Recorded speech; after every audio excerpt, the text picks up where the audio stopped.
सहना भवतु सहनौ भुनक्तु सह वीर्यङ्करवावहै तेजस्विनावधीतमस्तु मा विद्विषावहै। ओम शांति शांति शांति। Namaste to everybody. Today we are going to have a webinar by Dr. P. Sudhakar, who is the director of CPR Environmental Education Center. Vivekananda Kendra is having a very long association with CPR, CP Ramaswamy Iyer Foundation, almost for the last 4 decades. We are having a very good rapport with each other. We also organize a number of national environment programs in collaboration with CPR Environmental Education Center. And not only that, they are also associated with our Green Resilient Rameshwaram project. They established a very beautiful garden at Mangalavanam by planting more than 1,100 trees. And I hope in the coming years it will be a beautiful forest. In addition to that, one of the staff, Dr. Abhirami, I think she is attending today's webinar. She is writing regularly in our newsletter on Green Rameshwaram. So we are just like a family. Now I request our Madan Kumar to introduce Dr. Sudhakar in a formal way. Thank you. Over to Madan Kumar. Good morning to one and all. In fact, as Vasudevji has already given a prelude about the institutional relationship we have with the CPR Environmental Center, I remember the days of CPR Environmental Education Center as a resource agency of Ministry of Environment, wherein which they were facilitating us to organize national environment awareness campaigns. And later they have been associated with Green Rameshwaram, and as rightly Vasudevji said, their association and contribution in terms of literature or essays to our own newsletters have been very immense. In particular about Dr. P. Sudhakar, basically he has been associated with the CPR Environmental Education Center and the CP Ramaswamy Iyer Foundation, basically in the capacity of a coordinator and also a co-author on ecological publications. Many of its publications can be seen when we go to his institution. He also serves as a environmental information awareness capacity building and livelihood program, wherein which he is a coordinator. And this center is a center for excellence of the Ministry of Environment and Forest. He is an expert in botany and ecology, basically with a focus on the botanical and modern names for various plant species mentioned in historical text. In fact, the Vana which Vasudevji was said goes to his credit, where in which he could name the native species also over there.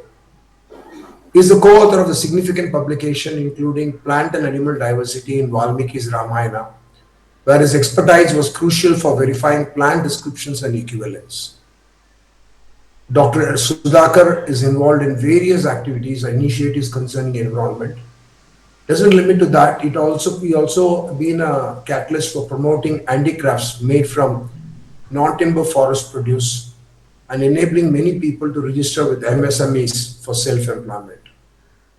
Over the period, he has entirely a good rapport with the bureaucratic machineries at the state level and at the central level. Sudhakar ji, we welcome you on behalf of Vasudha, and probably Vasudevji would have given you a prelude about what Vasudha is, where we have been trying to promote a sustainable way of life, lifestyle, And this initiative of this podcast is basically to bring in all the like-minded people to a single platform, where in which we try to exchange ideas and try our own squirrel's way to see that what best is possible to imbibe and practice it. Not that we are perfectionists, all are co-travelers who have been trying to pursue this sustainable lifestyle. Over to Sri Sudhakar ji. Thank you very much for the introduction and the way in which you have introduced me. Thank you very much, sir. And I also, like you, as a small squirrel, trying to work towards the environmental and sustainable living. And DCPR Environmental Education Center, thanks Vasudha and Sri Vasudevji for giving us this opportunity to express a small about what we have done in Sacred Groves and what Sacred Grove is like. And actually, the PowerPoint presentation is already shared with Vasudha, and I hope it will be shared shortly. And even before that, what basically a sacred grove? We have sacred groves. You all know is the ancient and traditional way of conserving a small forest in uh, the reverence of our cultural and ecological importance. Or otherwise, we can call sacred groves a small patch of forest protected and conserved in favor and fear of God.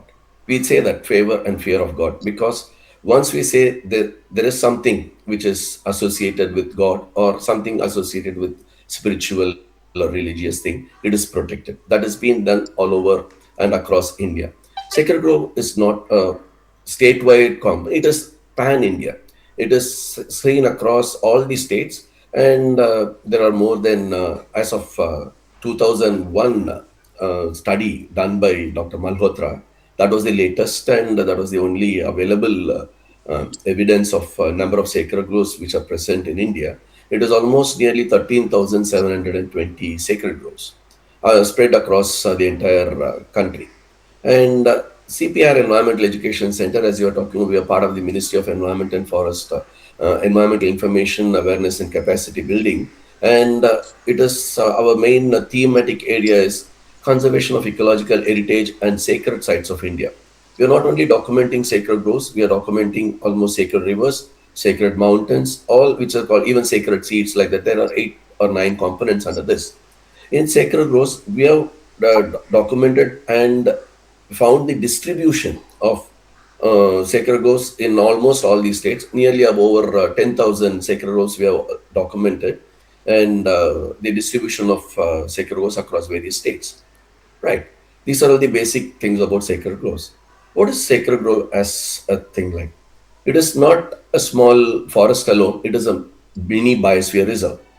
A mini biosphere reserve is nothing but where we can see it's a repository of endangered and rare medicinal plants or even a lot of other activities. I mean, small protecting things for biodiversity that is small to medium-sized animals, mammals, wherein a lot of sacred groves have some, birds and butterflies and small insects which are also thermite and a lot of medicinal plants. Right. These are the things about sacred groves, and there are some taboos and beliefs. Actually, the taboos and beliefs keep the sacred grove intact. That is what we have learned across the all these study of research and things. And during our study, we found that taboos plays a major role. Each sacred grove, I mean, not only in Tamil Nadu or in almost all the sacred groves have a particular taboo. That is, no tree should be felled or cut. Only the small micro minor timber forest produce can be use that. And all these sacred groves is not a small thing. That is what the taboo I'm just coming up. And these taboos, even anyone who misbehaves or does some wrong thing, say for example, they don't follow the taboo, there are certain punishments and other things are also there. Say for example, if a person in a village does something wrong to the sacred grove, where he unauthorizedly or trespasses inside and do something, and he people believe, the villagers believe that he may fall sick or the entire crop failure for that entire village will happen, and sickness and diseases for the livestock and also there. And in some places, they punish, panchayats give punishments. The punishment is not like just, I mean, keeping them away from the village. No, it is not like that. They charge some small token amount, wherein they develop a small thing for that rituals, temple rituals. Or there is one more major thing which makes them not to allow any goats or other cows to go and graze in. If a person allows a goat or cow to go in a sacred grove and graze, and he will be penalized um, by asking them to have a feast to the entire village. That is even more costlier than not going into the thing where you can buy some hays and fodder for the animals. So that is the way of punishments they give. Yes, sir, next.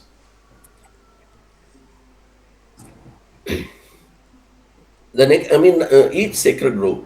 I mean, as I said earlier, it is not only in Tamil Nadu, it is pan India, and it is more than 13,720. And we, as a CPR Environmental Education Center, documented some 10,000, about 10,000 sacred groves, the distribution. That is the map which is showing there. And yes, sir. And sacred groves are called in different names in different places. Next, sir. This is what different names in different states. Swami Shola and Koil Kadu or Kottukoil in Tamil Nadu, Pavitravanam or Devarvanam in Andhra Pradesh, Kavu or Sarpa Kavu. And when you talk about Sarpa Kavu in Kerala, Kerala is almost every household have got a small cow. It is an ancestral thing where each and every house will be having a small cow. In Assam, and Meghalaya, it is Maflang. Meghalaya, the sacred groves are the size of the sacred groves is huge, and in Western Ghats also, both in Northeast and in Western Ghats, the sacred grove sizes are huge. And Madhya Pradesh, it is called as Van, Dion, Diori, etc. In other states, next sir.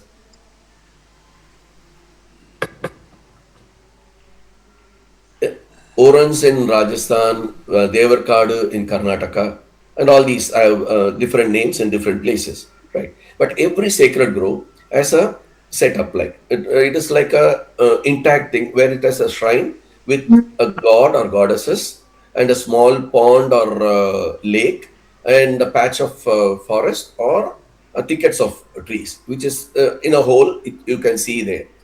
That is what every sacred grove has. Yes. Next. Next, please.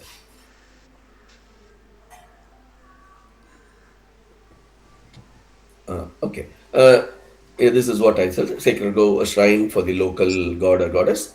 And it is all either the gods are male or female deities. In some places, is anthropomorphic stone or slab, or in some places it is hero stones. Hero stones are the one the people who have fought for their community or done some good thing to their entire village. They have in the name of a person or depict his image in a stone and keep and worship that. That is hero stone, or a small um, stones, which is also worshipped as a sacred grove. And male deities, and most of the sacred groves have goddess, which is associated with male attendants, or we don't call them deities here. And it is actually his small deities, and it is a lot like Vishnu and Shiva comes under the major thing, and this is a Gram Devata, where people worship as a Ayanar or Veeran in Tamil Nadu, or some other village protectors like in other states. Next, next. Yeah, this is what I said. Ayanar with this terracotta. Normally, why the people are having, I mean, worshipping Ayanar is called as protector of the village. And that is what Kaval Deivam in Tamil they say. And next, this is what are some of the pictures I'll be showing. Shrines and INR on his steed. Next one, sir. Every in front of a small shrine. That is what I was told. Even the goddess will be on the major shrine inside, and it will be in front. A big INR will be there depicted. Next one, sir. Yes, yes, you can go on. Yes. That is what I said earlier. The deity is associated growths, maybe a male or female, an anthropomorphic slope, a slab, a hero stone or sati stone, irregular lumps of stones. That is what small stones there. There will be some other pictures which will be coming and showing what exactly it looks like. Yes, sir. Next, sir. On the left hand side, you can see the Viren, a male deity with a trident, and Naga stones under the tree. It is most the Sarpakavu or Naga stones which are majorly seen in Kerala, and that is the thing. And next one, sir. And anthropomorphic stone and hero stones, which are the one, say for example, under the people tree or any neem tree, people would have kept a small stone wherein a god, I mean, face is depicted and kept under the snow. And this is what I'm showing. And on the right hand side, you can see the hero stone. Hero stone, as I said earlier, a person or who has protected the entire village or who has fought for the well being of that entire village is worshipped. And every village in certain places, they've got hero stone, the entrance of the village. Yes. Next slide, please. Yeah, sacred groves ranges from small mini of half an hectare, that is even less than an acre, and to 20 hectares in some areas. And as I said earlier, in Northeast and in Western Ghats, it is more than several hundred hectares. And it's a huge thing. When you go inside, you may get lost there in that sacred groves. I've been to Meghalaya where that Mavlong is there.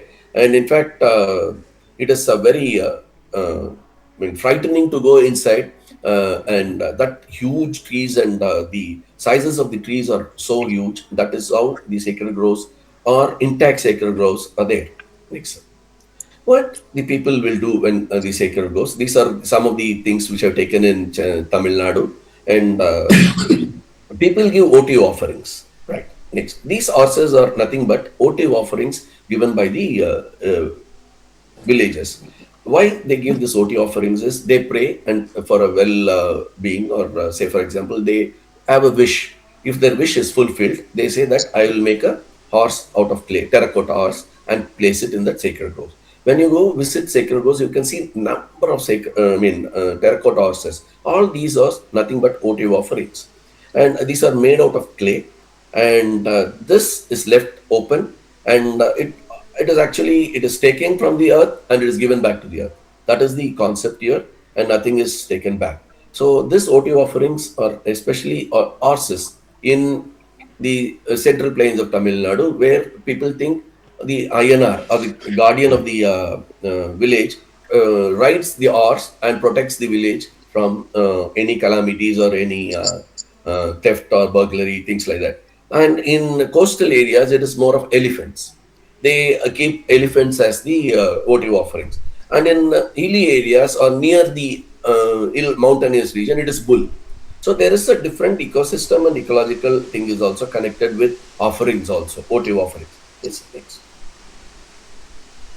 Next. This is what I said. Yes, sir. Next.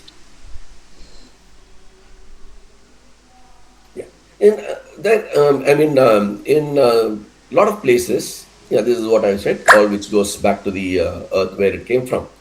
And people have their wish tied into the legs of the horses. That is what we can see in almost all the places. And that is actually once, I mean, for a year, it will be there on the legs of the horses, terracotta horses in the temples, I mean, sacred groves. So, next one.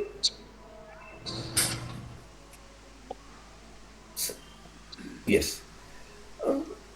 And they worship, and we feel that okay, how can a person knows that what he has tried it is there, but what we are told by the local priest or the local person who is looking after that sacred grove, he is not a regular priest. It is like a village community person who is the priest of that particular sacred grove.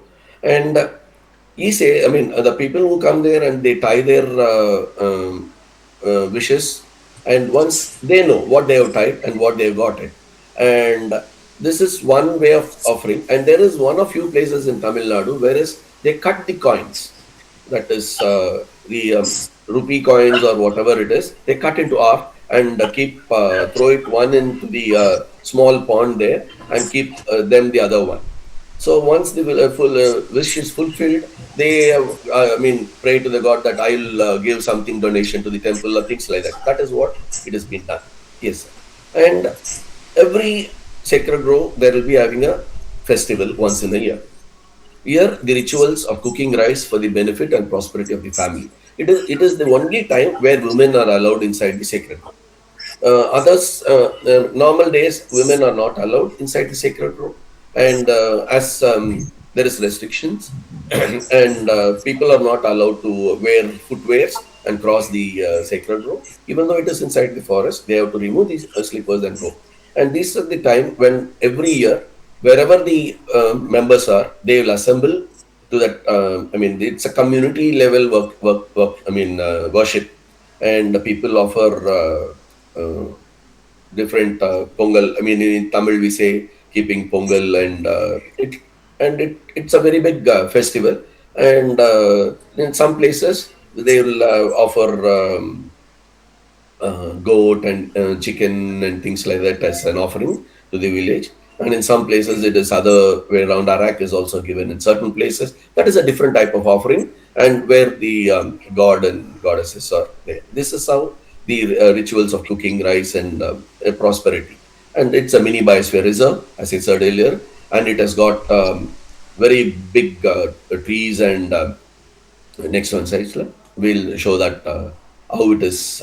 Yeah, this is the one. It is a small and a sacred grove. It has got all this. It's a mini biosphere reserve. It's a recreation and spiritual retreat, refugia for relics and endemics. Endemics only plants which are seen in that particular area. Say, for example, in one or two places like in Seshachalam, that is near Tirupati, Cycas bedomia is endemic to that particular Eastern Ghats, that region. So there are, so endemism is also related to some sacred groves. And it is laboratories for environmentalists, like environmentalists who are working on conservation and protection. They find what are the different species and biodiversity which is there. And it is a gene bank of economic species, like non-product,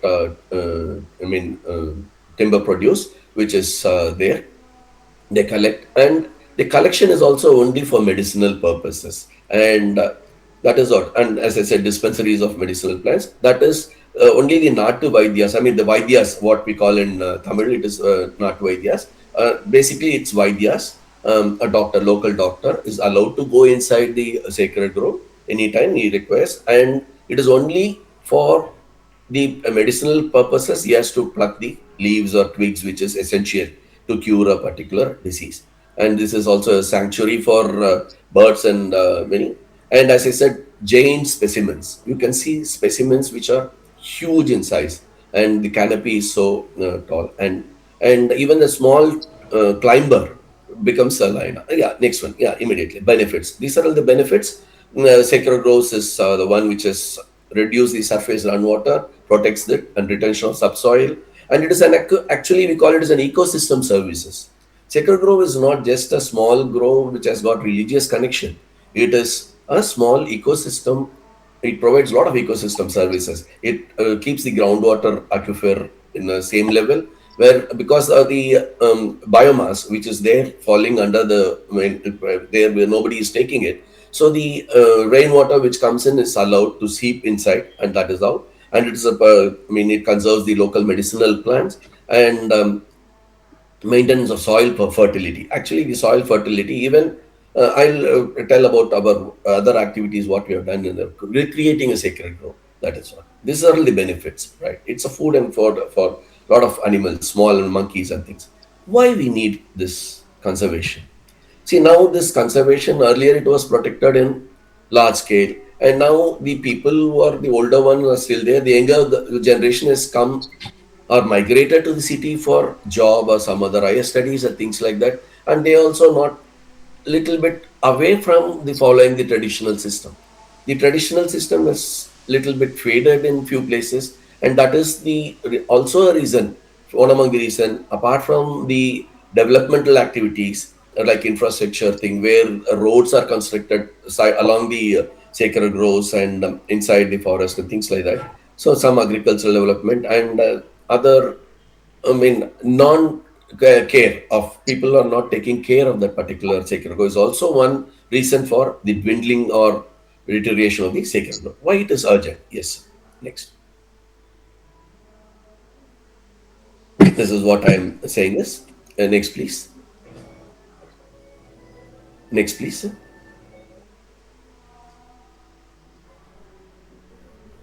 Right. We have got our own story of restoration of sacred groves. In fact, in 1993, when we were doing this analysis of study of and documentation of the sacred groves across India, and we found in Tamil Nadu being our native state, and what we thought is what are the sacred groves available in Tamil Nadu and how it is and what are the extent earlier and what is the present status. And we came to know that a lot of, as I said earlier, a lot of things have come down naturally, and we have taken up a small village in Nenmeli. Nenmeli, which is in, actually it is not, earlier it was in Kanchipuram district, now it is in Chengalpattu district. And initially we took a small place where it is a total barren land and nothing was growing there. It's only, it is called a grazing, yeah, just a second, sir. This portion where it was a grazing, animals come and graze. That is also, I mean, only after rainy season, a small grass will be, or otherwise you can see the gravels or other mud stack, which is totally barren. And we thought there is a small temple at the backside near that Palmyra tree, and a well is there, and a small temple was there. It's a Muttumariamman temple. So we went and approached the villagers saying that, as there was earlier, I mean, I said earlier, no, there is a pond next to that, there is a temple, and everything was there, but there is no trees around. So what we approached the villagers and said, why can't we have a grow, develop, and protect it in this particular thing? We took this as a major task, and we countered this entire area. Next, sir. And where we had that countering trenches were made, and soil and water conservation efforts are made, and we made a biofencing. We don't have anywhere, wherever we do, even in Rameshwaram where we took up the plantation, we never had a biofence, I mean, barbed wire fencing. And it is only a natural fencing which was done. And next one, sir. After this, we have created check dams and all those things, gully plugging, things like that. There was a well without water. And once we started all these measures, and next one slide, you can see the sacred grove. This is now the present condition of that particular area. So this much thing has been done, and it is now, initially we started with 4 acres, and the villagers wanted some more to be done, and it has gone up to 20 acres. So that is the success story of our efforts of restoration. Yes, sir. It is, we have done the sacred grove restoration 53 sites in Tamil Nadu, Andhra Pradesh, and Karnataka. Right, sir. Right. Next one. We also drafted in 1998 a national policy on sacred groves of India, and we submitted it to the ministry. Fortunately, 2002, they considered by a National Biodiversity Action Plan, a strategy and action plan, and they have included this. And after this, and Kerala government has said whoever is having a kavu or sacred grove in their place, they can get 10,000 rupees annually per year. They has given an incentive of rupees 10,000 to protect the sacred grove. This is one of our initiative and what we feel it is a success. Next. As I said, objectives of the national policy is nothing but to authenticate, preserve, conserve, protect, and acknowledge the efforts of the people, to restore, regenerate, renovate, and improve the degraded groves, to recognize sacred groves as the repository of our rural biodiversity, to accord legal status. And in fact, now we have started documenting like geomapping.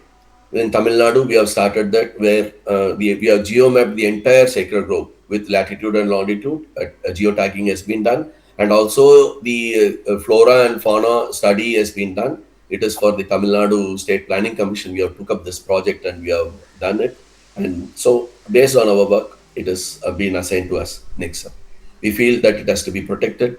And recently, everyone knows, even though there was a Wildlife Protection Act of 1972, and Supreme Court has recently said any sacred grove or anything which has to be protected, and especially it has given for Rajasthan and for all states, protect sacred groves as forest under laws like the Wildlife Protection Act.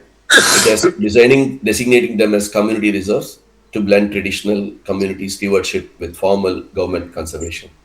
So I think I've explained something about sacred groves. Thank you very much, sir. Think globally, act locally is what the people need to follow. Let us take heed of the urgency to conserve and restore the sacred groves and join hands to create a sylvan environment. Thank you. Very nice presentation, Dr. Sudhakar. I am really very happy that you talked about sacred groves. I know that CP Ramaswamy Foundation has not only worked on sacred groves, but also you have brought out books on sacred birds, sacred animals, sacred rivers. Yes, sir. Yes. And perhaps the Penguin has brought a combined book on this, which our library is having. So maybe some other time we'll request you to talk something on sacred rivers and sacred animals also. Definitely, sir. Definitely, sir. Now over It's, to it's, it's our pleasure, sir. It's my pleasure. over to Madan for coordinating the question answer session. Yeah. Thank you, Sudhakar ji, for an inspiring thing. In fact, our association with the Sacred Grove in multiple villages across, where the Dan Foundation has been working as such, has been very immense actually. So, in fact, we try to promote in terms of enabling the people to identify the native species of that area and try to see that. Even in fact, adjacent to Madurai Kamaraj University, we started with identifying some native species of that area. Now we started with some 50. Now it has gone to 5,000 of the nearby area as such. So something, Yeah. once you do it in a right manner and a spirit where in which the community has been engaged and involved, then sky is the limit for doing it. These sacred groves are a need and necessity for every Our village. internet is having some problem here. Am I audible, sir? Yes, now you are audible, sir. Sometime, I mean, the Okay, internet okay, is okay. making some problem. Yes. So I'll pause the over to our video members because to over to our members for actually, when we talk about Madurai, when you are talking about Madurai Kamraj, when we work with Meenakshi Sundareswar Temple, and where it is actually the original thing was Kadamba Vanam. And in fact, they have a small garden behind the airport where we have created, I mean, planted nearly 5,000 Kadamba trees. It is, they want to have that Kadamba Vanam. And also, we created a Nakshatra Vanam earlier where the devotees would pay some amount and according to their zodiac signs, we have planted some trees. So these are all the initiatives, and of course, that is all native species. We know that the zodiac signs have got only native species to be told, and we have planted and selected and planted for the name. Yes, sir. in fact, the minute the PowerPoint we have sent, our Professor Sanjay Banerjee had some few questions. Over to Professor for initiating the dialogue. Yes, sir. Yeah, namaste. Namaste, Sudhakar Namaste, ji, sir. and thank you very much. One particular thing that struck me is that I have always been trying to say that biodiversity loss is more critical than climate change. And it Yes, has sir. been going on longer than the climate change that has taken our attention. But you are connecting this with the traditional system of maintaining a sacred grove, and that was really an eye opener for me. So thank you very much for your presentation. Uh, and you have already mentioned about Nakshatravanam because that was one of the points that I had in my mind because I had come across two Nakshatravanams in Coimbatore region in universities actually, and people are trying to protect and promote this idea of having a particular tree connected with our stars and doing meditation under that and things like that. That's a very, very wonderful idea. Uh, if if I'm allowed, I would like to share actually two experiences that I had, and I will request you whether these can come under the sacred groves, because one came in Ranchi, in Jharkhand area, in a village we had gone there. It's a village called Devgaon, which is very near to Ranchi.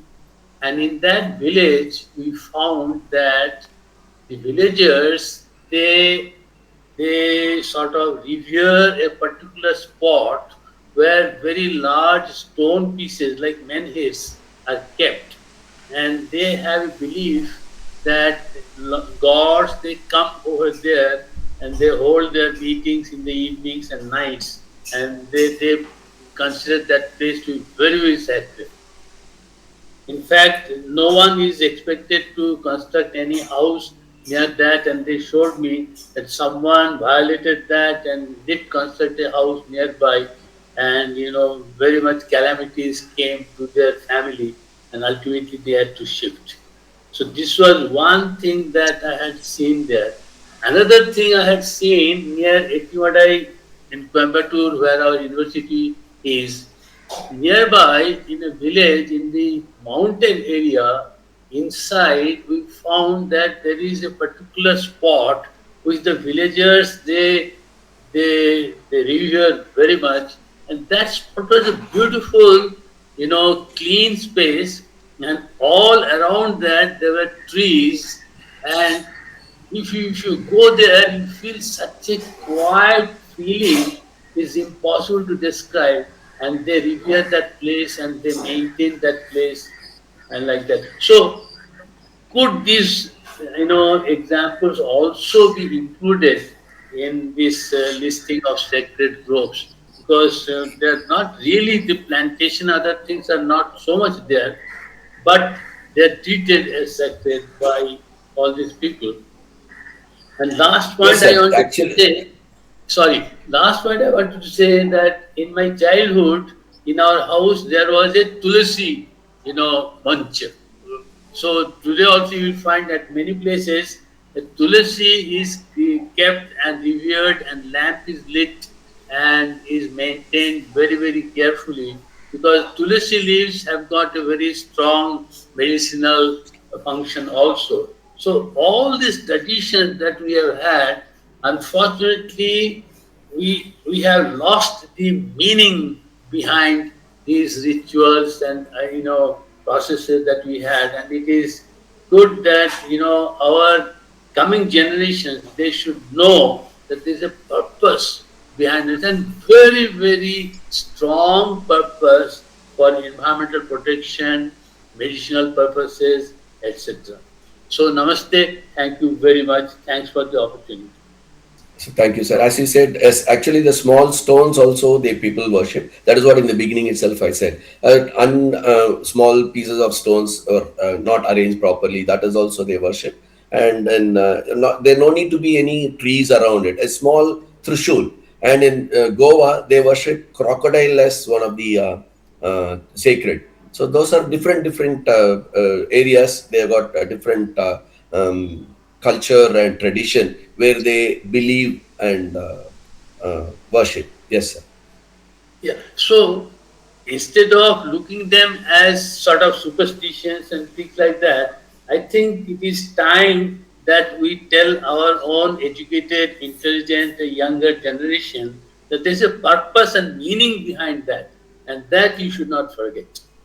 Yeah, that is why the present study of biodiversity, studies of existing flora and fauna, which we have taken up and we have listed out what are the, and we are also talking about now. We are saying about climate change, how sacred grove is being a major factor in controlling that particular area where the climate factor is also there, and also contributing the carbon stock. And all those things we are now scientifically, because as you said, we have to make them believe that this sacred grove not only is religious, it is also scientific. Whatever we do earlier, it is all related with scientific background. So this is how we are also trying to bring it, sir.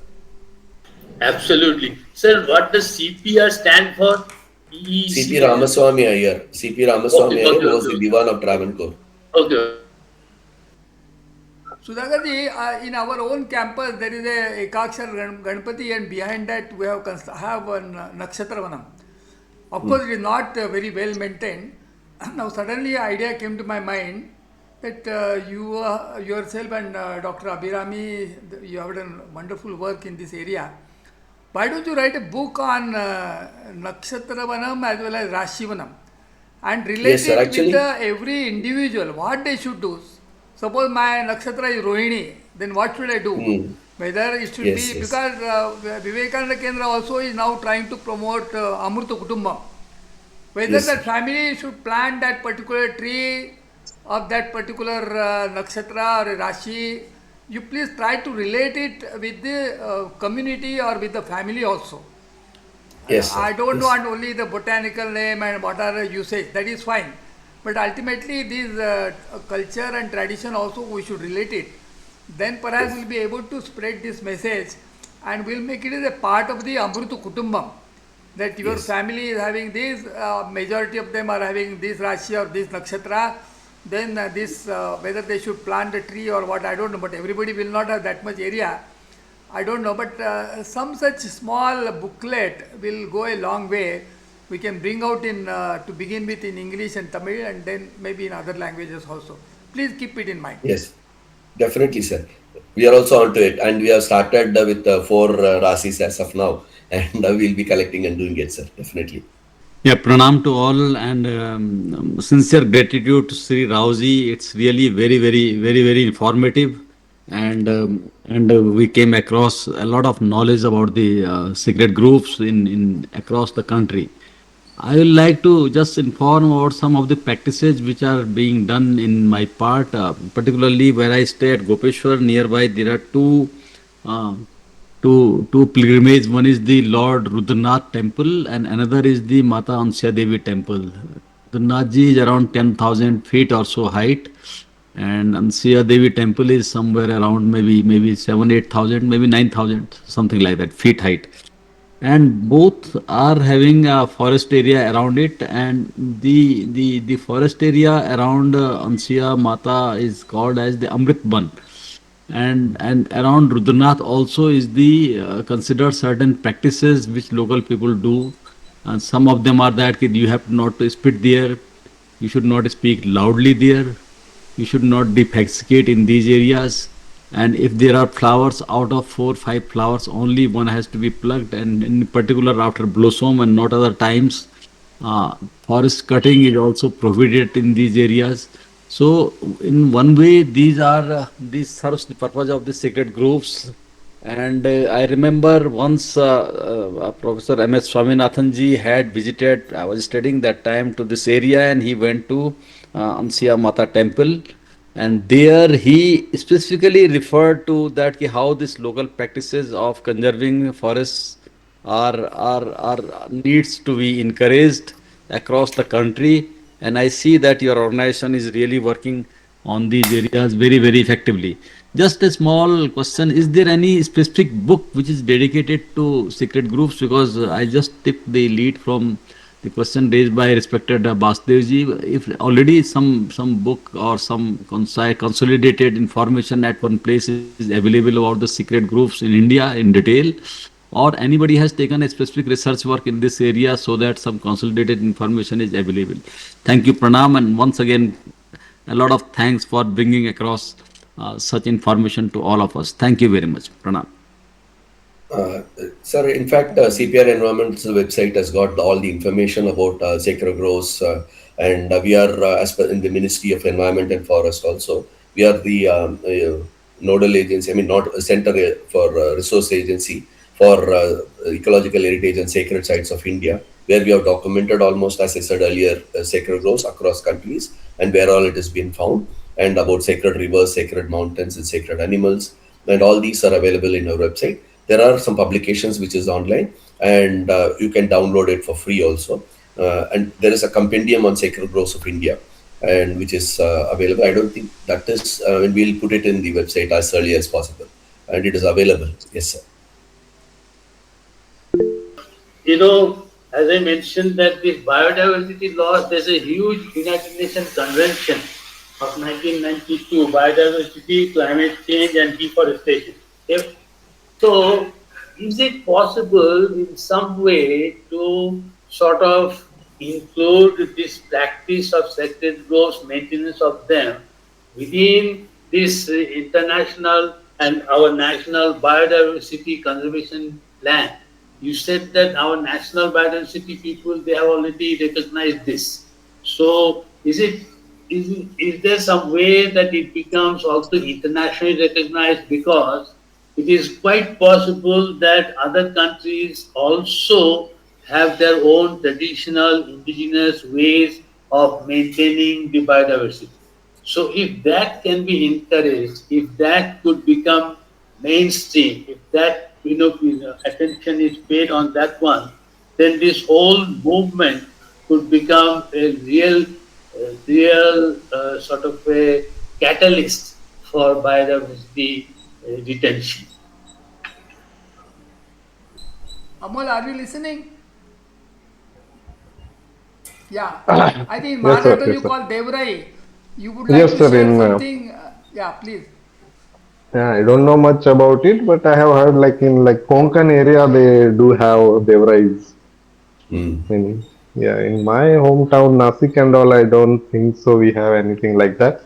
But at least I don't know about it. But in Konkan area, they are having the something called devrais. Yeah. In Nasik, the Panchavati also they call it a sacred, and it is actually not considered sacred groves. This the Panchavati is a part of that particular concept. So Yeah, Amol rightly said, and in Konkan area, fortunately, still that concept of Devrai is intact. In fact, our Dilip Kulkarni's house and backyard there is Devrai, and he goes quite often to that area.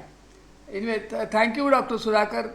Hope we'll have another session on sacred mountains, sacred rivers, and sacred animals. Maybe Yes, sir. you have to decide whether it should be all should be clubbed together or you can have separately. That is up to you. Maybe after a couple of months we'll again come back to you for another webinar. And this is a very important topic. As you rightly said, it is not only the tradition and culture, but it is also related with the modern biodiversity. And as Sanjay Banerjee is telling that all over the world, particularly the tribal communities or the natives are still preserving. Yes. Unfortunately, the Yes. so-called intellectuals and academicians are only talking about the other aspects, but ultimately this faith will really conserve the forest. It's very, very important. Thanks a lot for such a wonderful presentation. Now over to Sanjay Banerjee for Shanti Mantra.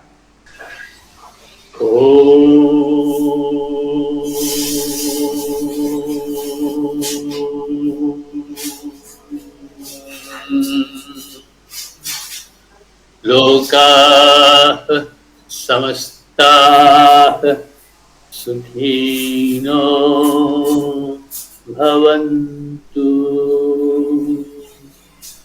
लोकाः समस्ताः सुखिनो